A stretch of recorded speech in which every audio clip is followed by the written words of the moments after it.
ಚನ್ನರಾಯಪಟ್ಟಣದಿಂದ ಮುಂಬೈಗೆ ಇವಾಗ ಕಾರಲ್ಲಿ ಹೋಗ್ಬೇಕು.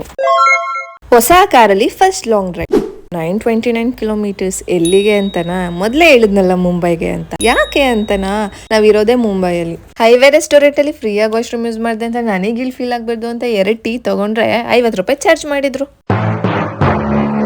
ಆಮೇಲೆ ಅನ್ಕೊಂಡೆ ತಗೊಂಡಿಲ್ಲ ಅಂದಿದ್ರು ಆಗ್ತಿತ್ತು ಅಂತ. ನಾವು ನಮ್ಮೂರಿಂದ ಮುಂಬೈಗೆ ಹೋಗ್ತಾ ಇದ್ರೆ ಮುಂಬೈಯಿಂದ ನಮ್ಮೂರಿಗೆ ಹೋಗೋ ಬಸ್ ಇಲ್ಲೇ ಬಂತು ನೋಡಿ.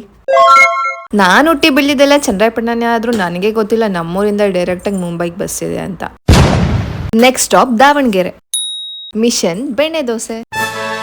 ಆನ್ ದ ವೇ ಏನ್ ಮಿಸ್ ಮಾಡ್ತೀನೋ ಬಿಡ್ತೀನೋ, ದಾವಣಗೆರೆ ಬೆಣ್ಣೆ ದೋಸೆ ತಿನ್ನೋದು ಮಾತ್ರ ಮಿಸ್ ಮಾಡಬಾರ್ದು ಅಂತ ಫಿಕ್ಸ್ ಆಗ್ಬಿಟ್ಟು ಹೋಗಿದ್ದೆ. Next stop Kolhapur. ಕೊಲ್ಲಾಪುರಲ್ಲಿ ಮಹಾಲಕ್ಷ್ಮಿ ಟೆಂಪಲ್ ಫೇಮಸ್ ಅಂತೆ. ಸೊ ಅಲ್ಲೇ ಸ್ಟೇ ಆದ್ವಿ. ಮಾರ್ನಿಂಗ್ ದರ್ಶನ ಮಾಡ್ಕೊಂಡು ಹೊರಡೋಣ ಅಂತ ಹೇಳ್ಬಿಟ್ಟು ಬೆಳಗ್ಗೆ ಬೇಗ ದರ್ಶನ ಮುಗಿಸ್ಕೊಂಡು ಊಟ ಮಾಡ್ಕೊಂಡು ಹೊರಡೋಣ ಅಂತ ಪ್ಲಾನ್ ಮಾಡಿದ್ರೆ ದರ್ಶನ ಮುಗ್ದಿದ್ದೆ 4 ಗಂಟೆ ಆಯ್ತು. ಸೊ ಅನ್ನೆಸೆಸರಿ ನೈಟ್ ಡ್ರೈವ್ ಬೇಡ ಅಂತ ಹೇಳ್ಬಿಟ್ಟು ಅಲ್ಲೇ ಸ್ಟೇ ಆದ್ವಿ. ಮಾರ್ನಿಂಗ್ ಬೇಗ ಸ್ಟಾರ್ಟ್ ಮಾಡಿದ್ವಿ. ಮಧ್ಯಾಹ್ನ ಅಷ್ಟರಲ್ಲಿ ಮನೆ ರೀಚ್ ಆದ್ವಿ. ನೀವ್ಯಾರೆಲ್ಲ ಮುಂಬೈಲಿದ್ದೀರಾ ಕರ್ನಾಟಕದವರು ಕಮೆಂಟ್ ಮಾಡಿ. ಅಂಡ್ ಬಯೋದಲ್ಲಿ ನನ್ನ ಯೂಟ್ಯೂಬ್ ಚಾನಲ್ ಲಿಂಕ್ ಇದೆ, ಹೋಗಿ ಸಬ್ಸ್ಕ್ರೈಬ್ ಮಾಡಿ.